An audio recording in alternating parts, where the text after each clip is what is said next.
नमस्कार, आपले मानवाधिकार न्यूज मध्ये मी डॉक्टर दीपेश पस्ते आपले सहर्ष स्वागत करतो। पाहूया आजच्या काही विशेष घडामोडी।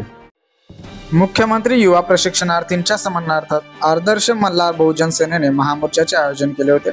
यामध्ये प्रशिक्षण घेतलेल्या युवकांना त्याच आस्थापनामध्ये नोकरी देण्यात यावी, ती नोकरी कायमस्वरूपी असायला पाहिजे इत्यादी मागण्या करण्यात आल्या।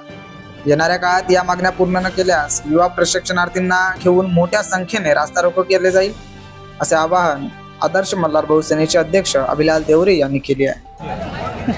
महाराष्ट्रातून आलेले सर्व मुख्यमंत्री योजनेअंतर्गत सर्व बंधू आणि भगिनींना सगळ्यांना धन्यवाद देतो। आज राठोड साहेबांच्या नेतृत्वाखाली सर्व एकीने इथपर्यंत पोहोचले। कोणी 1000 किलोमीटर वरून आले असतील, कोणी 500 किलोमीटर आले असतील।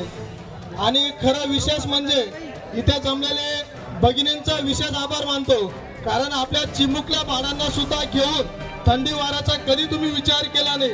मुख्यमंत्री साहेबांना मी सगळ्यांच्या वतीने एकच विनंती करतो, आतापर्यंत आदर्श मल्हार सेनेच्या माध्यमातून संपूर्ण राज्यामध्ये आपण निवेदन दिले आणि तिथे एकच विनंती केली की साहेब, आम्ही तुमच्या पाठीमागे भक्कमपणे उभे होतो, तुम्ही सुद्धा आमच्या पाठीमागे भक्कमपणे राहा, आमची मुदत वाढवून द्या, असे परिपत्रक काढा। आणि असं जर नाही झालं तर आदर्श मल्हार सेनेचे संस्थापक अध्यक्ष अभिलाल देवरे स्वतः आमरण उपोषण करतील।